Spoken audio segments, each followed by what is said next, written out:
servo, fala no irmão, na palavra, Senhor, e no meu coração. O evangelho de hoje é Lucas 11, do 29 ao 32. Naquele tempo, quando as multidões se reuniram em grande quantidade, Jesus começou a dizer: esta geração é uma geração má. Ela busca um sinal, mas nenhum sinal lhe será dado, a não ser o sinal de Jonas. Com efeito, assim como Jonas foi um sinal para os ninivitas, assim também será o Filho do Homem para essa geração. No dia do julgamento, a rainha do sul se levantará juntamente com os homens dessa geração e os condenará. Porque ela veio de uma terra distante para ouvir a sabedoria de Salomão. E aqui está quem é maior do que Salomão. No dia do julgamento, os ninivitas se levantarão juntamente com essa geração e a condenarão, porque eles se converteram quando ouviram a pregação de Jonas. E aqui está quem é maior do que Jonas.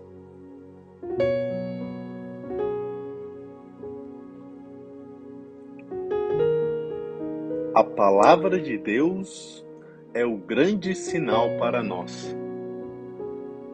Jesus veio ao mundo com a missão específica de salvar o homem da destruição eminente a que o pecado lhe impusera, e por isso ele é o grande sinal de Deus para nós.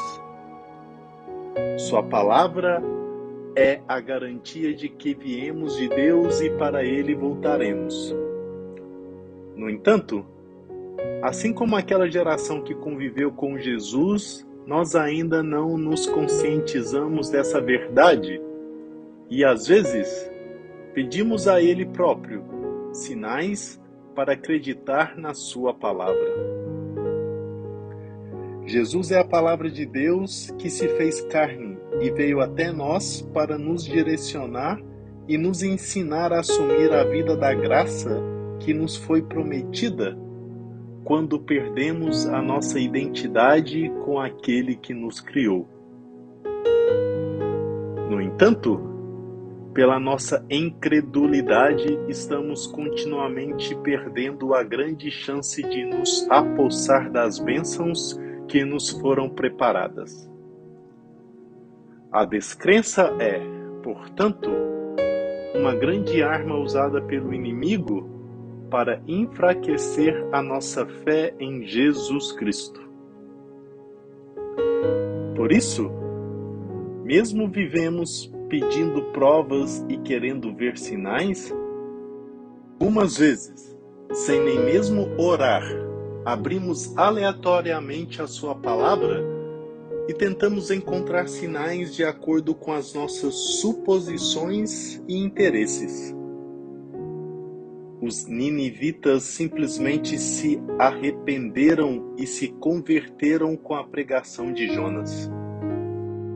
Eles não pediram nenhuma prova, nem quiseram ter visões sobre o que lhes era proposto. Precisamos perceber que Jesus é o grande sinal do Pai para nós. E a nossa geração é mais abençoada do que a geração dos ninivitas e da rainha do sul. Eles se converteram somente ouvindo a pregação de Jonas e de Salomão.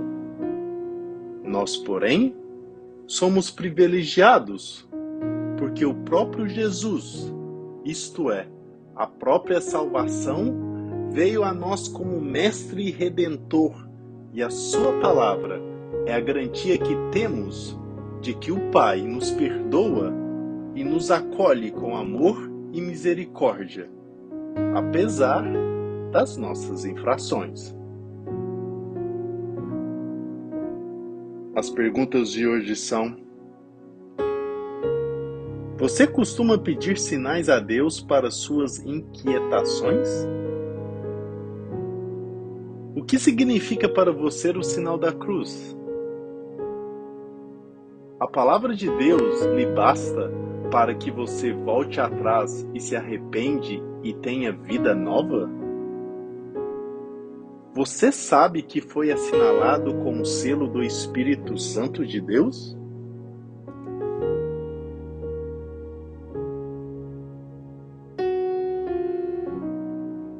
No Evangelho de hoje, queixa-se Jesus de sua geração e o motivo por que dela se lamenta é também a razão por que nós, desgraçadamente, merecemos ouvir essas mesmas palavras.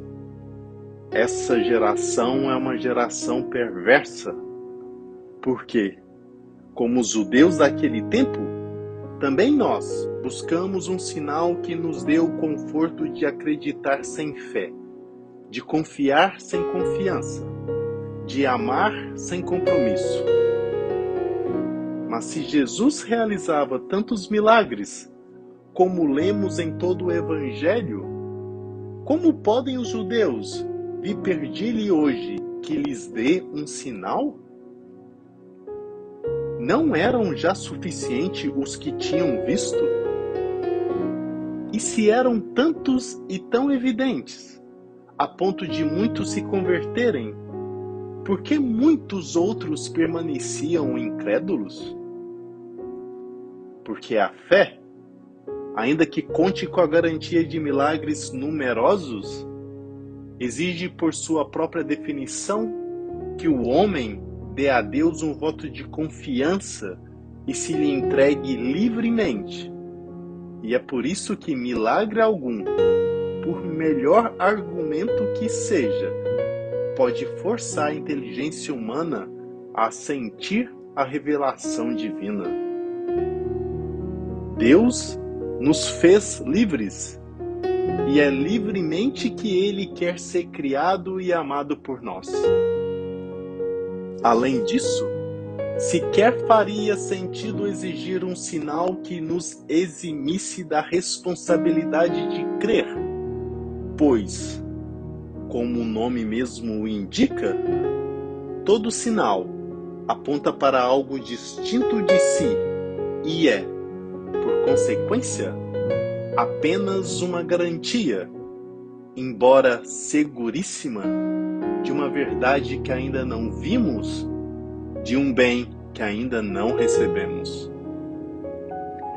E se é um absurdo pedir um sinal que seja o mesmo que o sinalado por ele, que loucura e arrogância será pedir a Deus um milagre que, para fazer crer, torne supérflua a própria fé?